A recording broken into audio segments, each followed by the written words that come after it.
I was in the Atlanta area. I flew to Atlanta airport. Never actually went. You weren't in Atlanta because from the airport we went south of the city to like a Fayetteville area, Georgia, which is I don't know 20 minutes south of Atlanta. So you weren't where they film all the Marvel stuff? Well, so that not all I was where the sound stages were. Nice. Okay. So what used to be the old Pinewood Studios, right, in Atlanta, which is again closer to Fayetteville, is now Trilith Studios because Pinewood left and Trilith bought them, and it's like 25 sound stages, like whole thing there. Wow. But right next to it, across the street from the whole production studios, is a small town that was built in the last 5 years. Looks vintage, and like the way they built it, like you take for filming. Yes. Okay. Well, not vintage, but like feels like it's an old. It looks like it was an old downtown. Like hey, this used to be a warehouse and it got turned into a storefront, even though it was just built. Right. Like that kind of vibe. Right. Yep.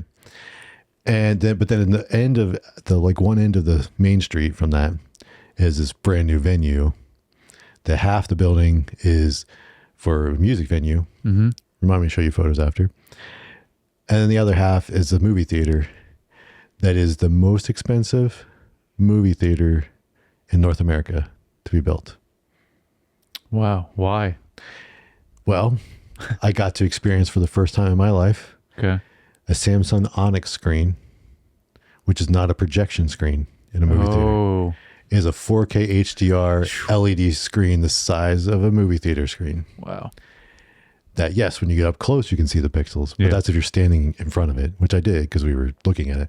But sitting back, the volume of light coming off that screen, and then the contrast, because you can actually get blacks because it's not a projection. Right. Looked amazing. And then it also had DTS sound. It wasn't Dolby. It was one of the other big name of sound. I think it was DTS sound, but whatever. Had some ridiculous. That's Dolby True Sound. I think that's what DTS is. Oh, it was a something like that. All right, something. It wasn't the Atmos. It was not Atmos. Right. They had a second theater that had a 4K laser projector HDR that had Atmos in it, and those were the two big screens. Okay. But yeah, this theater, all the recliners, seats were zero gravity recliners.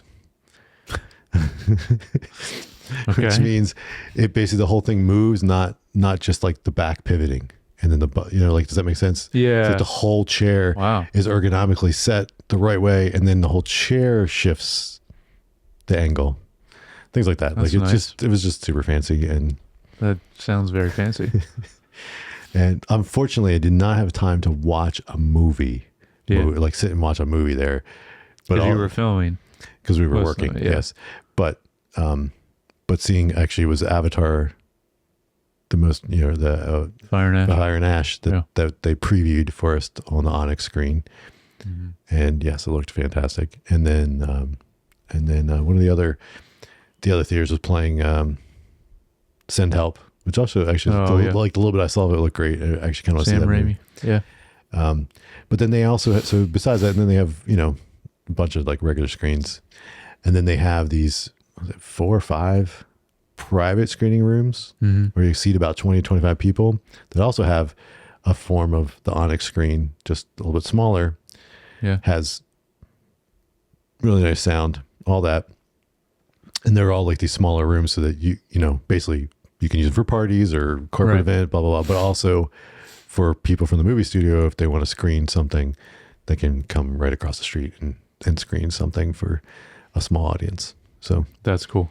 But the whole place was built also so they could do premieres there and stuff, because these two venues, in between them is a giant just atrium with this giant LED, like kind of like advertising screen. It's just ridiculous.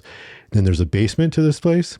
Okay. Passion City Church has a location in the basement of this place. That's awesome. But the whole thing was ridiculous. And like I said, I can show you some pictures after. But all right. It was a cool, interesting experience. Hey, welcome back to Screen Time TV, a podcast where we discuss some of the latest streaming shows and TV shows. Rarely network shows anymore, but Nope.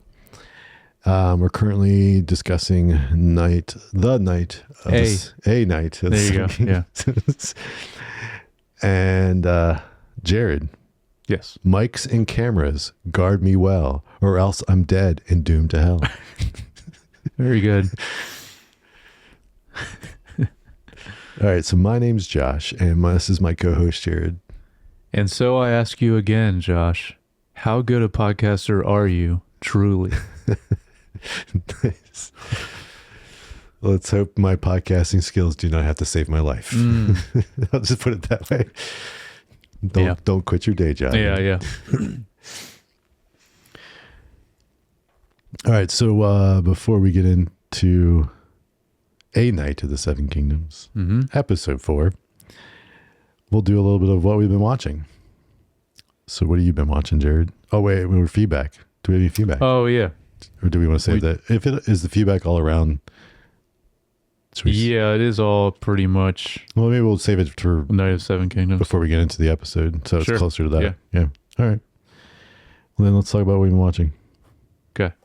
What do you got? Or how many you got? 2. I have 2 things. All right. I got 3. All right. You want to start us off? I'll start off with I watched the first episode of The Burbs. Oh, This is on Peacock. I did not want to see this. You did not want to see this? No, I mean, I love the movie, and the show did not look Okay. like the movie at all. Made me mad when I saw the A trailer. young couple moves back to the husband's childhood home only to face threats from new neighbors and uncover dark secrets of their cul-de-sac. Mm-hmm. I have not seen the film. Oh, really? Yeah. Oh, But the first episode of this, not that good. okay. Not that good. It didn't look good. Yeah. But I'd heard good things, so that's Okay. why I even bothered checking out, because not normally even the type of thing I'd probably watch. But All right. I'm surprised you weren't familiar with the movie. I've not seen the movie. Tom Hanks, like Yeah. late 80s, early 90s. I think around that time. Yeah. Yeah. Okay. Yeah. Amazon? Yes. Yeah. No, Peacock. Oh, I said that already. right. Okay. Peacock. Well, I'll go to technically it's MGM, but Amazon. Mm-hmm. It's just MGM still has their own thing. Mm-hmm. But this is a new show I checked out called Vanished. I saw it. Have you heard of this? I think I saw like I only knew about it because I saw like a advertisement for it.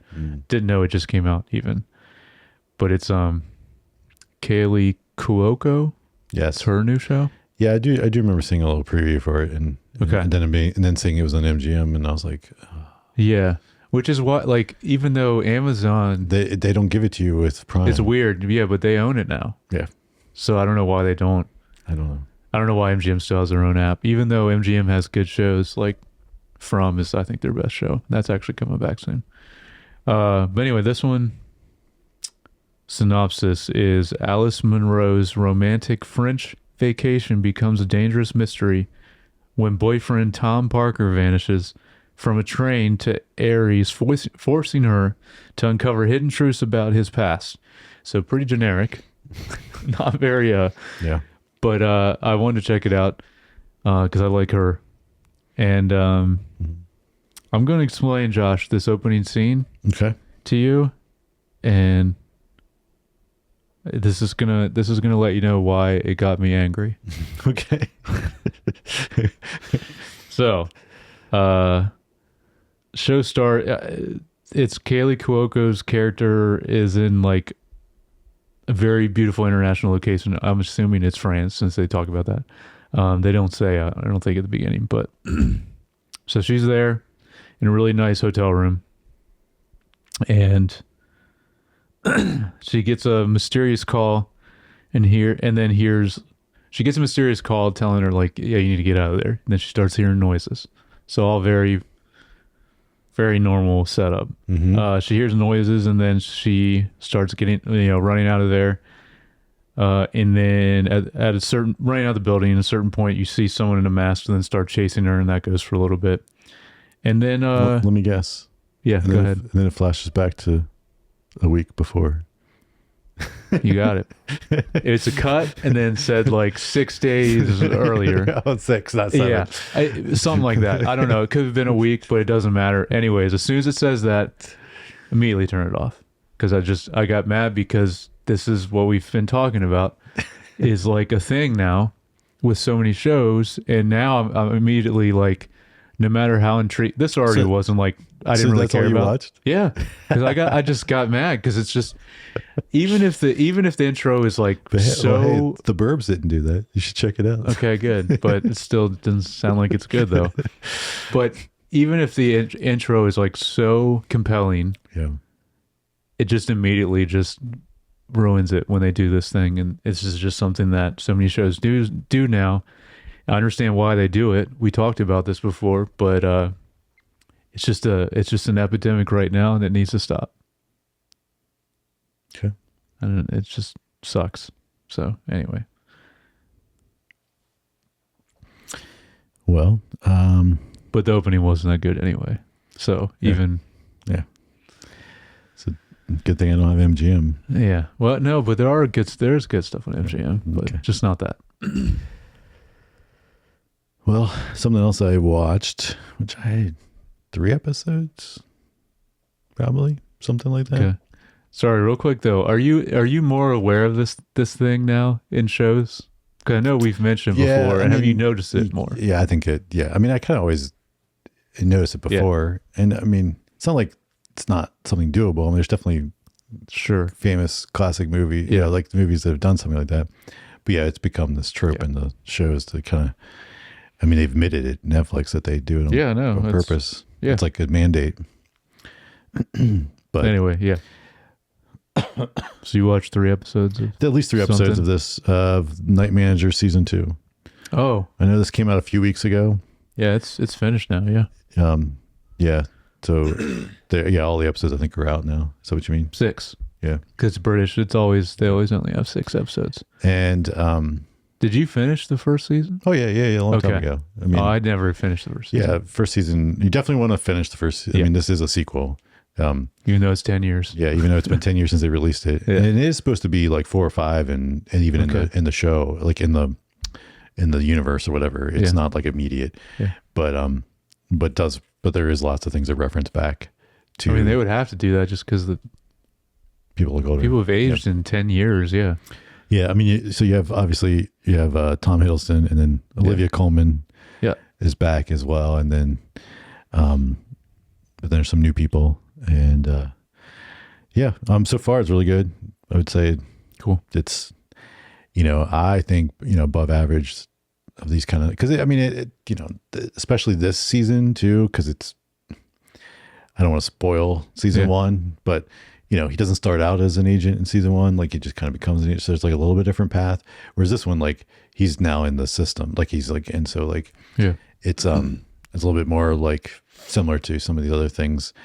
What was the one with, you liked it more, and I watched the first couple episodes and I didn't watch any more that was on,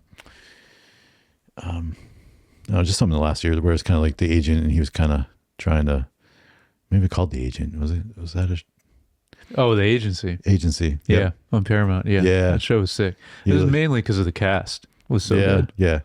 But I feel like that still seemed a little slower and just kind of like for me, and this is definitely I think about, like I like it better than that, like from like a storytelling standpoint. And of course the cast is great in this too. Yeah. And then other stuff kind of like, I don't know, just trying to think of something else. There's a lot of stuff that kind of fits in this like wheelhouse, and I think this seemed to me stronger than the average of that.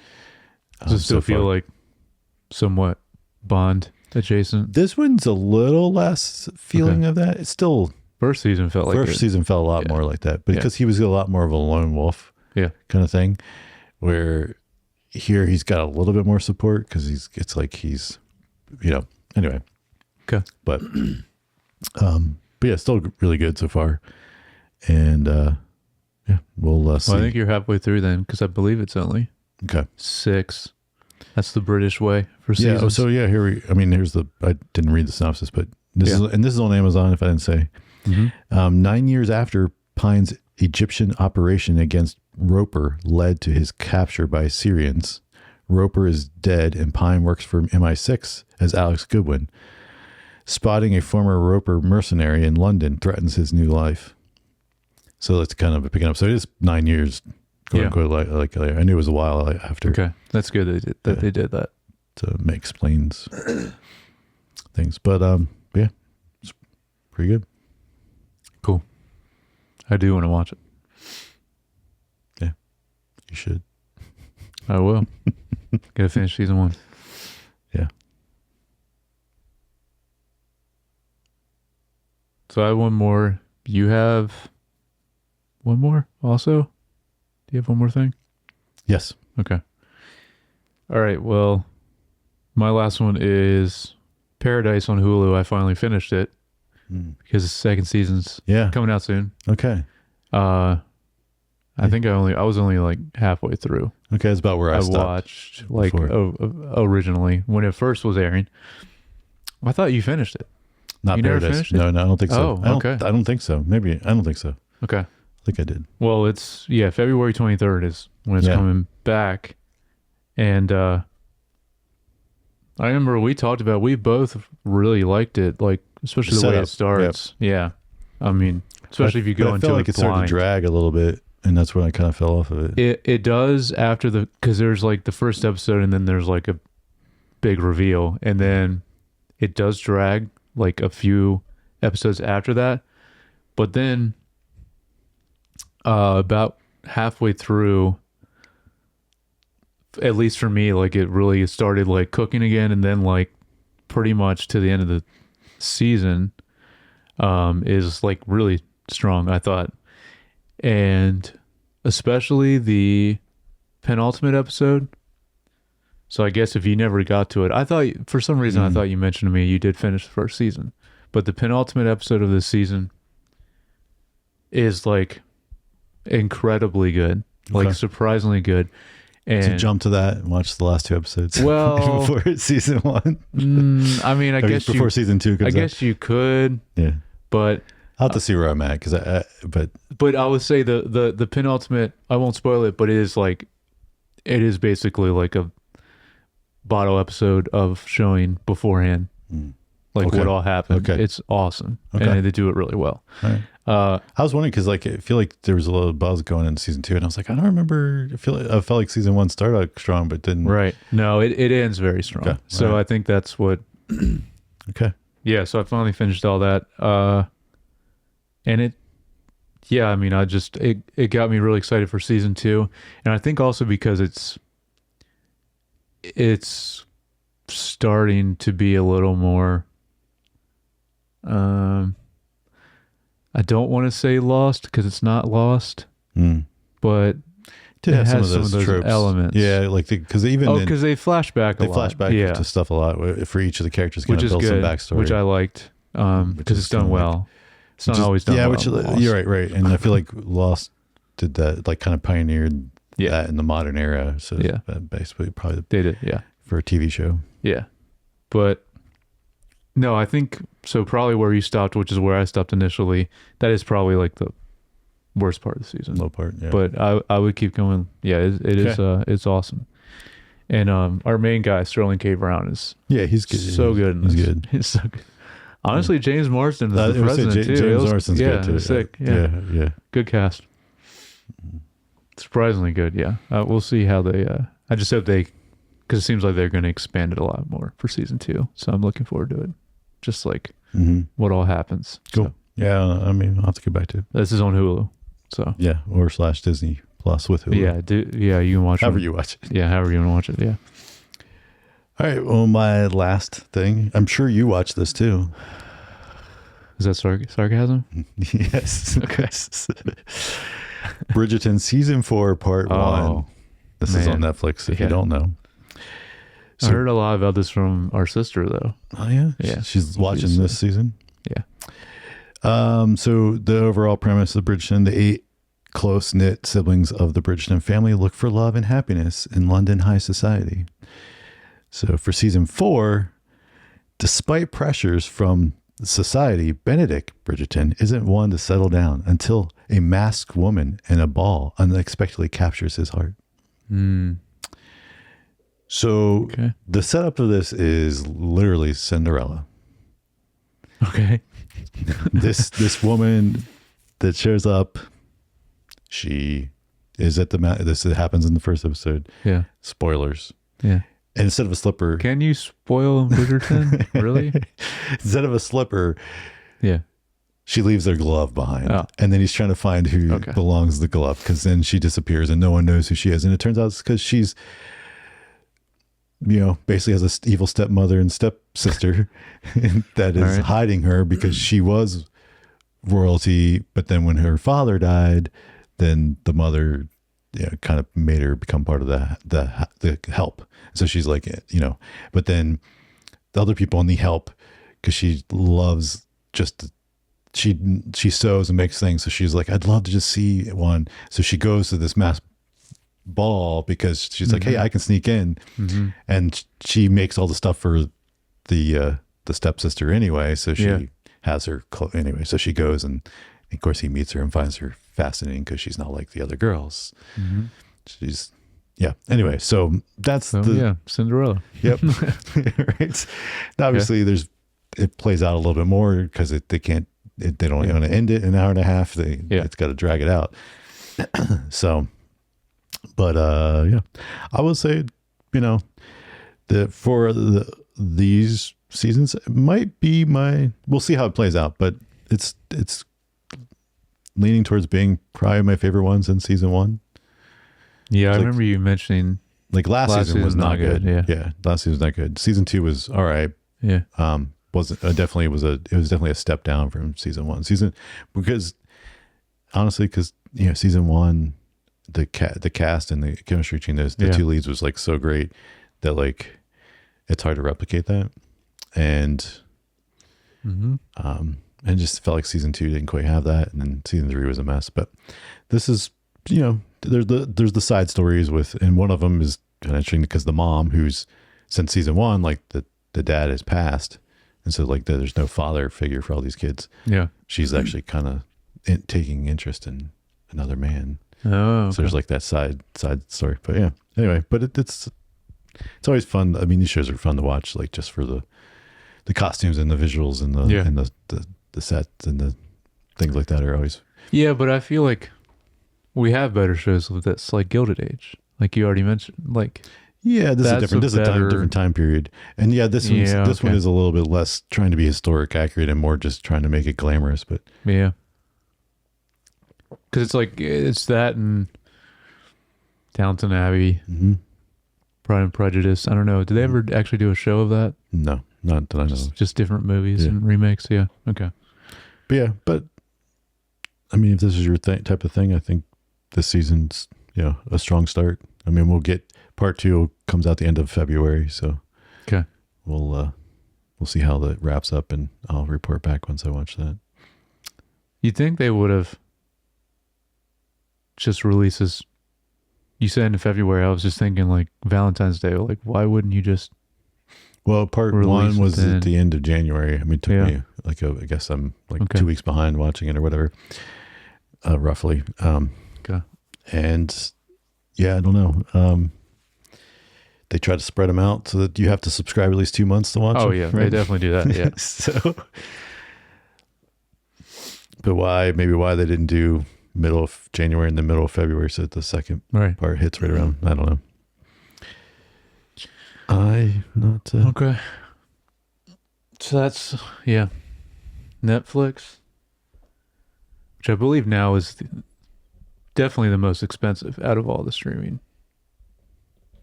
Right? Netflix?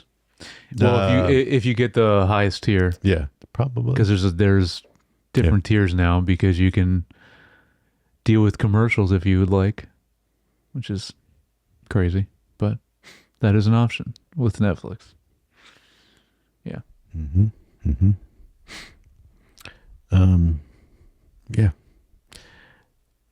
So before we get into the one little Yeah. news thing, I just wanted to, did you see the trailer for this movie that's coming to Hulu in the blink of an eye? No. This just dropped over Super Okay. Bowl because the Super Bowl just happened. It's just dropped on it, but it's coming out like the end of this month. Okay. I think or early March. I don't know. It's not that far up. It's a Hulu movie? Yeah, it's a movie. Yeah. It's not going to theaters, which is weird because anyway, the whole point, reason I'm bringing it up, this is co-written and then directed by Andrew Stanton. Oh. All right. Which, if you don't familiar, he's did Wall-E, Yeah. and Finding Nemo, and anyway, Directed first Toy Story? not the first one. No. It's the third one. Third one? Okay. Maybe the Or fourth. did he write it? I thought he directed one of them. Yeah. I don't know. No, I think he did direct the third or fourth one. Okay. But yeah. And so, I mean, definitely a good storyteller. Oh, yeah. And he wrote, and then this is kind of sci-fi-ish too. Nice. And then also has Rashida Jones in it as one of Okay. the key people. So I don't like how I had not even heard of this, though. It should be I know. And more. it's kind of weird that it, Yeah. I don't know, but it's called In the Blink of an Eye. Well, I mean, we just, between the Super Bowl and Apple's press event, I mean, we got a ton of new trailers and stuff. Yep. I didn't know if you wanted to mention any of those. I mean, I did. This is the first time Apple did like their own thing. Yeah. But because I was wondering, like, why were you getting so many Apple dates all at once? And it was because of this. But Yeah, it was surprising that because they did give us some dates for stuff pretty further out Yeah. than they normally do. Yep. Which was kind of unusual for them. But including Cape Fear, I was glad they finally. That's the one I'm looking forward to the most. One of the ones I'm looking forward to. yeah, no, there's some good stuff there. I mean, I normally because obviously there's so much trailers and things that come really. Yeah, I don't try to Yeah, we don't always cover talk about it. all of it, but this No. just being this prominent writer and director Yeah. who hasn't really. I mean, you think about how long he's been making stuff, hasn't done that many films. No. But like the Pixar people, they're a little different because like they will still be part of, if you've ever, which I've read, Creativity Inc. a couple of times. Right. They'll still be part of the brain trust, and so they'll be heavily involved in kind of refining the story on, other films, even the ones that they're not credited with writing and directing. And so Andrew Stanton and Pete Docter, they were, and of course, John Lasseter, they were like the three originals. Of course, John Lasseter got, retired or whatever because of some allegations. He got retired. Yeah. Like he's a replicant. And you're a Blade Runner. He got retired. No, I know what you're saying. Yeah. Or whatever. Like he kind of, I mean, he left, but it was because there was they kind of allegations. like gave him no option to leave. Yeah. So he's not there anymore, but, and I know they've brought on other people, and there's been other people less like that are, I don't know off the top of my head names, but Well, wasn't Steve Jobs one of them that actually started Pixar? he was one of the owners. Yeah. He started Yeah. the company. Okay. Yes. But like, he wasn't creatively involved in things at all. He was more just financial and, like kind of sort of like he would advisor, I guess, the best, like every once in a while, because the guy that wrote the book, Creativity Inc., he's basically the CEO and more the like business guy versus like, and then you had John Lasseter was the creative, Right. and they were like the three that started it. But yeah, you would see his name as on the films, even as executive producer. Yeah, because early on he would kind of, Yeah. but like honestly, because not long after he started that is when he went back to Apple, and then he had his hands pretty full running Apple, so he kind of just let that go, and just had a bunch of shares basically. Yep. But yeah. Anyway, I just thought that was interesting, but also I don't know if it doesn't bode well that That's like it kind of was under wraps until last minute, and I never heard anything about it, and then all of a I sudden haven't I'm heard like, about it at all till you. but like said again, a something. prominent writer director from Pixar making a live action film. I hope it's good. Yeah, and Yeah. it just piqued my curiosity. And Yeah, it was oh, yeah. something to mention. Yeah, me too. I'll definitely check it out. All right. Well, then let's get into a night of the Seven Kingdoms. Mhm. Do you want to talk a little bit about some comments and feedback from last week before we get into this week's stuff? Yeah, we got some comments about, well, when we talked before about the feedback we had, we were talking about people were mentioning cringe moments in different Game of Thrones shows. So the cringe moment in House of the Dragon was in pre-production. Oh, this is from James Poole. The cringe moment in House of the Dragon, which we were asking about, was in, for this person, they're saying it was in pre-production when you found out they race swapped House Valerian, and I guarantee George R. R. Martin cringed at that as well. That's true, because they were all white in the book, but I don't really know how George R. R. felt about that. Yeah. I know he's way more involved in this one than House of the Dragon. Of Seven Kingdoms. Yeah. Let's see. Someone. Great. Man, I'm trying to. Grain by Grain says it's getting so good. I believe that's the one that was probably on last week's House of the Dragon. And someone was talking about we more comments about the scene in the opening episode of him taking a dump. So we got more people mentioning that again. Oof.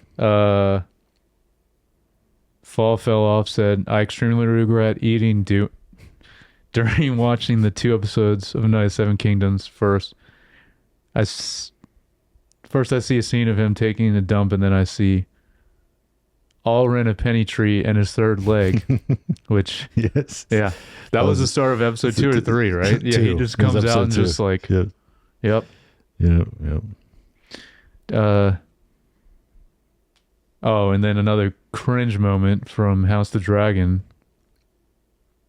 Someone was saying Daemon and Teen Rhaenyra was not pleasant, which sure, but that was pretty common in that. There's there's like the age differences, but also the incest part of it was a big thing in Targaryens, which and even medieval times in real life. Yeah, but like, I actually am surprised how much Targaryen we're getting even in this show, which is we'll talk about. And then someone else said, I thought it was funny. I don't know what they're referring to.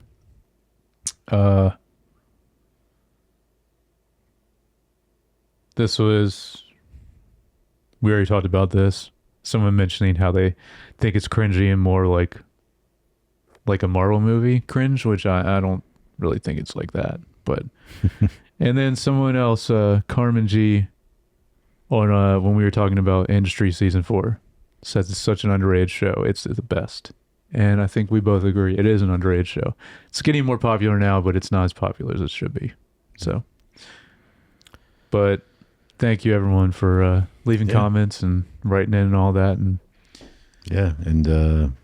please do so more. And leave a comment on YouTube or TikTok. That's what all these are from, is from those, or you can actually write in feedback. At screentimepod.com if you want to email. Cool. All right. Episode 4, just titled 7. Dunk angers the Targaryens and demands trial by combat. When Aerion calls for a trial of 7, Dunk must find 6 warriors to join him in battle. All right, so how'd you feel about this episode? I think this is the best episode of the season, in my opinion. Yes, it was a very strong episode. Yeah, it's awesome. Also, I mean, this is also going immediately from the end of last week's, which was kind of a big deal. It's up pretty much right after, and then I'm assuming we're going to pick up right after on this one too. Yeah, for the last 2, All right. Do you think is the best episode so far? Yeah. Okay. No, it was interesting. Yeah. No, it was good. Yeah, so we have open with Dunk is now in the dungeon after attacking Prince Arion.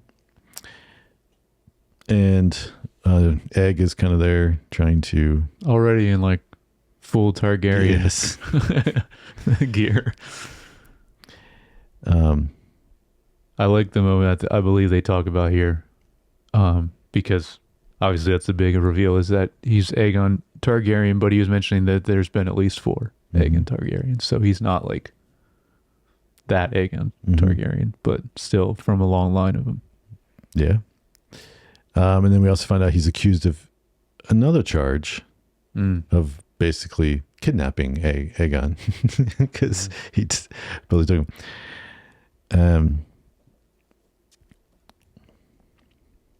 And then, of course, Dunk is kind of taken back by it, like, oh, you know, you're not being truly honest. But you mentioned something about himself also being not 100% honest, or he used the word honest. But he mentions kind of like, hey, I guess we both were hiding things from each other or whatever. Right. And so what is it he was hiding? Do you think? I think it was more he just wasn't being fully like upfront with him when he kind of not hired him, but like had him be a squire.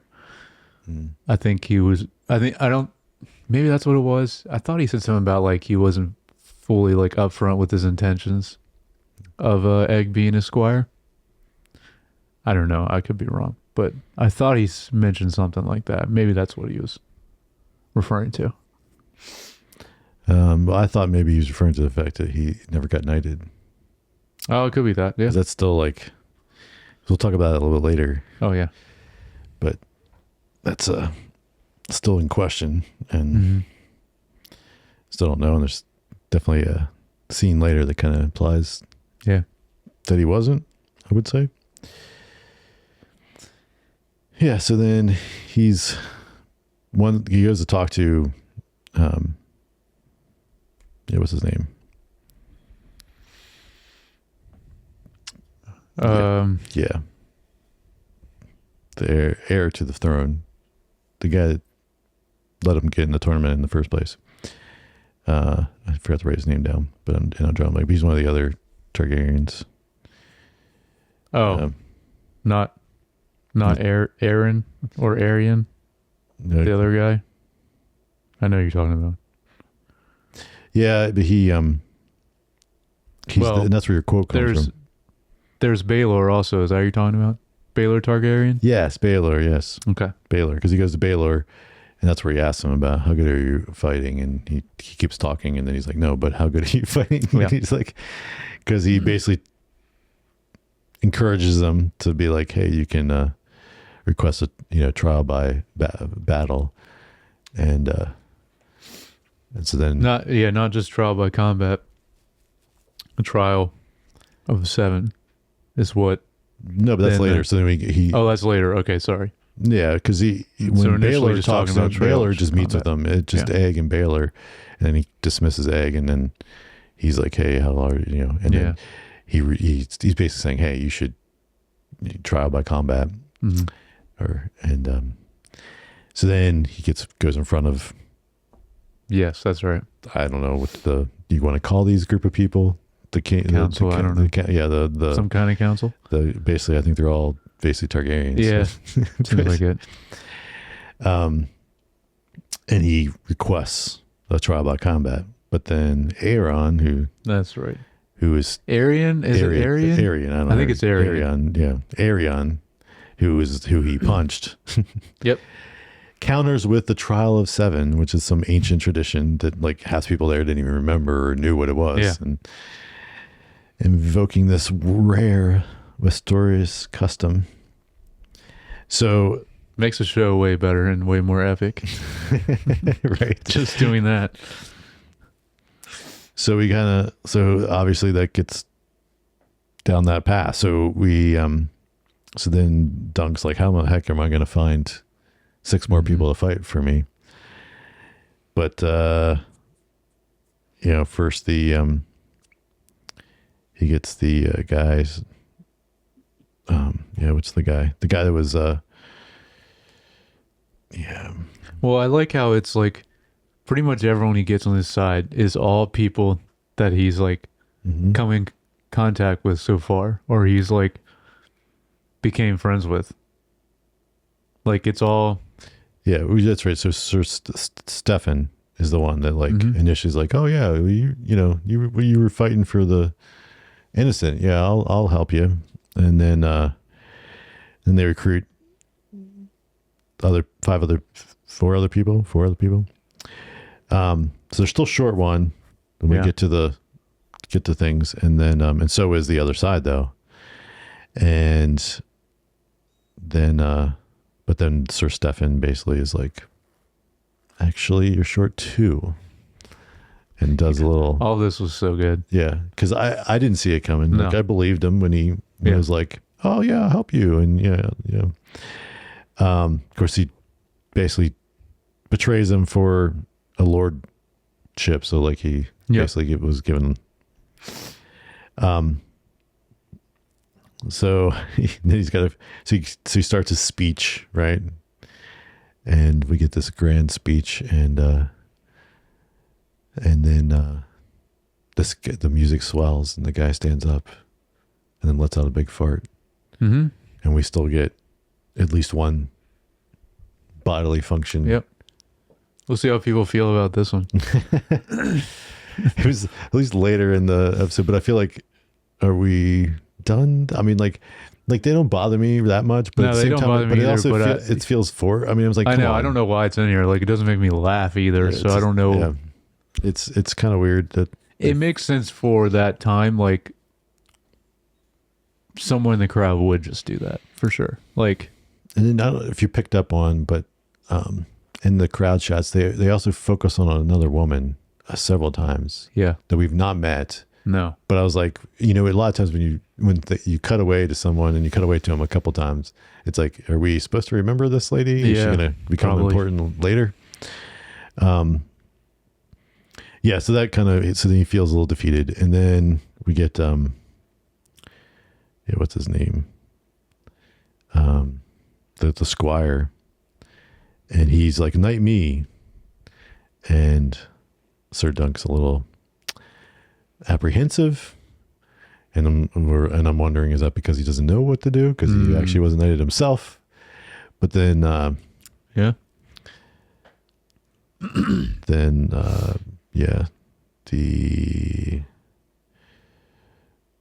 who else is where's the guy's name? the knighting speech is awesome. Lionel Baratheon because he's our other guy that comes in, this guy's been great since the beginning. And he steps in, and then that scene is like the slow-mo, awesome, the music, like the words, like it was so done really cool, and really made it a cool ceremony to. So we've got, but still, he's still shy. One person. Yeah, because then once they do that, and then they're back to 6. And then he's like, well, and then they're like, nope, you forfeit or you get a 7th. And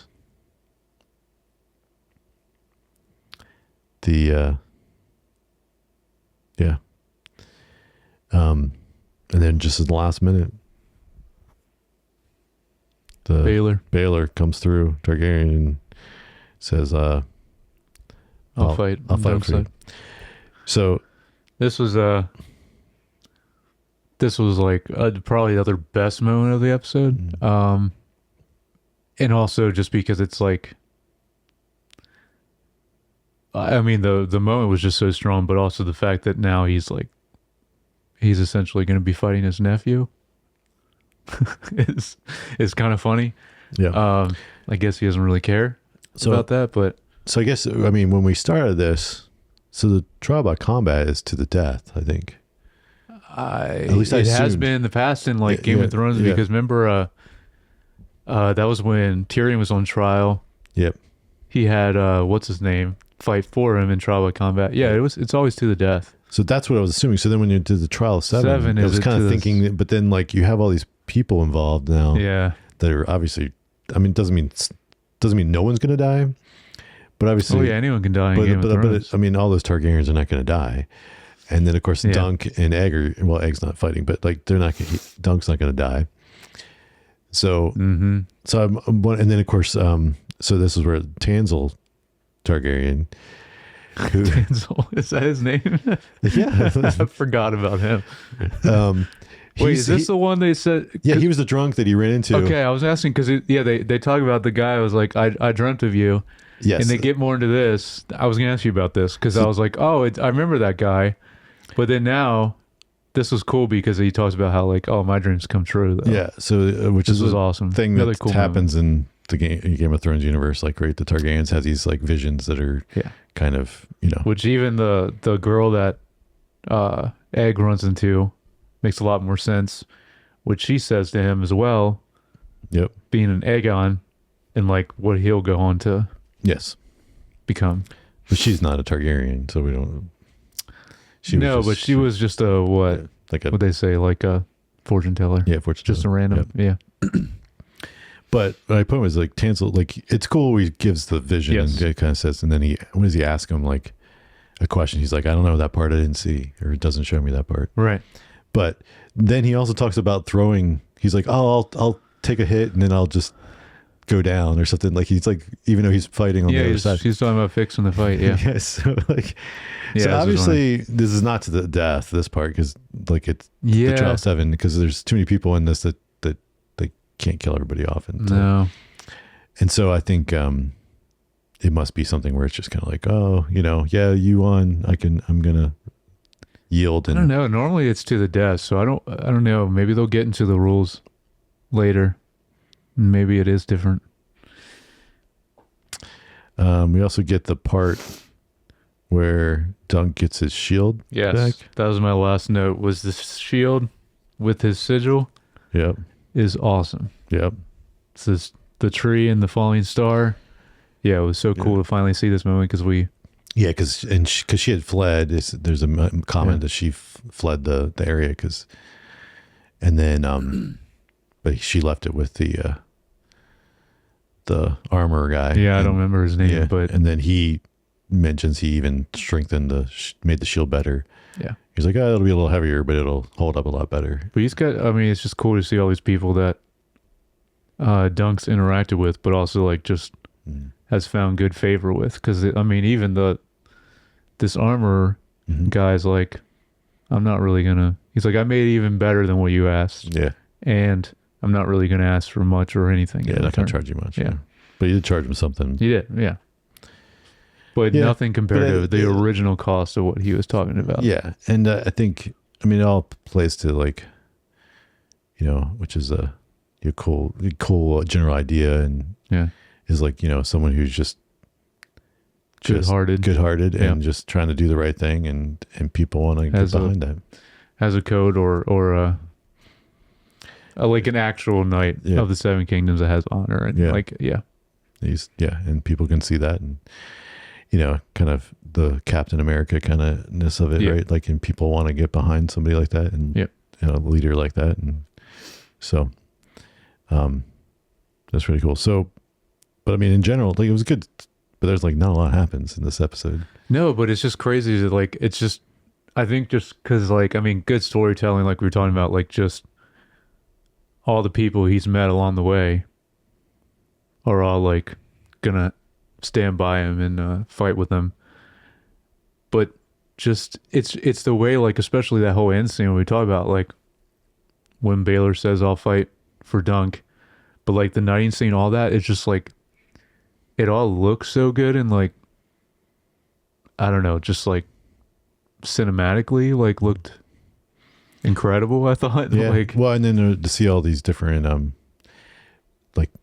especially the armor looks so cool too. I was going to say the Baratheons and Targaryen's armor is like, looks really good. Yeah. And so the costume design on this is, because it's essentially Aryan I believe, essentially is like wearing the same like really sick armor that Damon Mm-hmm. in House of the Dragon's wearing, right? Yep. Like it looks exactly the same as what. Yeah. And that always As it looks should. so cool. Yeah. It should. But it's not every Targaryen wears that.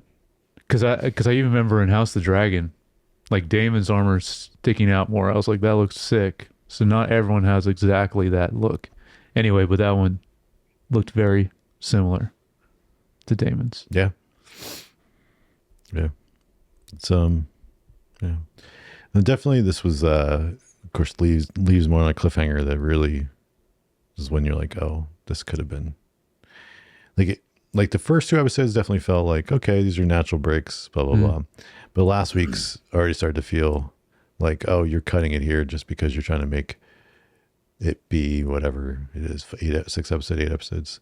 It's only 6. But the thing is that the way this episode ends, it seems more like a penultimate, which is interesting. So like we're getting well, the traditional Game of 2 Thrones, more. the big battle is the penultimate. Yeah, that's true. Okay. So it is setting up in that kind true. of cadence. But I guess my point is like in a normal thing of Game of Thrones, this is only be like in the lengths of the edits. This would been, you would have got the battle too, or this is a full hour. Yeah. It just felt like really short. Like I said, it was cool stuff that happened, but it was also not a lot happened. Well, it makes me think that they're keeping it pretty faithful to the novella, because I mean those aren't long, and they're doing one per season. So Yeah. I'm assuming they're not But really like, adding much right. extra to it. So I guess, what if this was just a 2.5 hour movie? Well, yeah, I mean it could have been like, essentially this is going to be what, 3 hours? Yeah, maybe, Altogether? maybe. Yeah. Yeah. So yeah, it could have just been Yeah. I'm just trying to think a like long movie. Yeah. just a long movie, and spreading it out. It just feels a little bit forced. In the first 2 episodes did not, because they felt a little bit contained, but the last week and this week to me feels a little forced to be like, oh, we're just, because we're trying to make this like a season of show and not just. Well, I think in the past they maybe would have made this into a movie, but because people are just so familiar with the format of Game of Thrones being an HBO show, Mm-hmm. now this being the third one of that, they just decided to do that. Now it's still not traditional because it's still like it's shorter. Yep.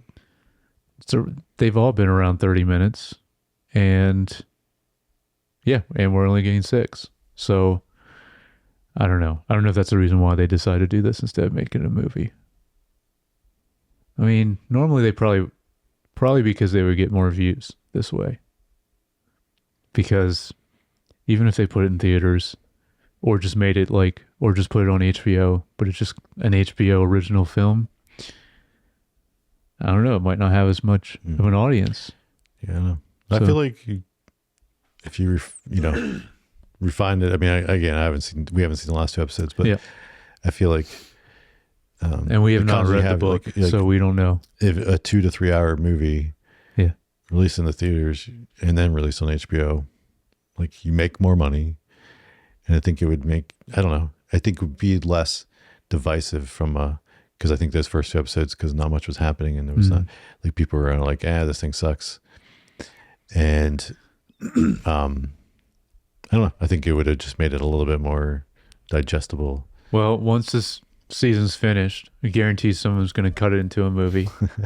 Because what the one guy always mentioned that cut the Star Wars shows and made them better into movies is awesome. Yeah. So Well, that's that'd another great example. The Sure. Obi-Wan, though, even I think rumored was a movie at one point. It that they was turned into a originally. show, and it was the same thing. It was like, oh, that one more like felt like they had stuff added in to like kind of fill it out. And this, I don't think they added in. I think the stuff that's there is Right. good. But that's why then we're like looking at 30-minute episodes, and that was like they made them longer episodes and you added stuff in that didn't need to be there. And so you're like, if you trim this down and make it a 3 hour movie, it's actually not bad. I just watched this guy's. I did watch the Obi-Wan one he made into a movie, but I just watched the Ahsoka one he did too for season 1. I mean, it worked better. Well, with those shows where there's like there's goofy stuff in all those shows. Mhm. I think he did it for Boba Fett and Mandalorian also, which I have not seen the cut. But like this would be cool to just watch as a movie anyway. So like it'd be cool. It's just I'm sure someone will Yeah, someone will. cut it into a movie. But yeah, anyway, looking forward to Yeah. the next one, and we only have 2 more, but I'm really looking forward to House of the Dragon also, which yeah, it's I'm assuming will probably be summer. yeah, if I had to maybe guess. late summer, yeah, Yeah, maybe late summer. Yeah. like July and August. Yeah. Oh, we'll see. We don't think we have a date yet, right? No, we don't. Yeah, maybe they'll give it to us after. Oh yeah, maybe they will in 2 weeks after this. wraps up. Yeah. Yeah. I can see that happening. Well, anything else? No. Well, then let us know your thoughts on this. Do you think it should have been a movie or not, or what they should have done differently with A Knight of the Seven Kingdoms? And yeah, you can let us know. You can give us feedback. You can email at feedback@screentimepod.com or leave a comment or DM. And we appreciate all you already do, but if you haven't, please like and subscribe on Apple Podcasts, Spotify, or YouTube, or all the above. Mm-hmm. And you can follow us on Instagram, TikTok, and Facebook. Just look for Screen Time Pod. And if you like, you can follow each of us individually on Instagram. I'm at Jay Youngbar. And I'm at Jared Youngbar. All right, we'll catch you guys next week.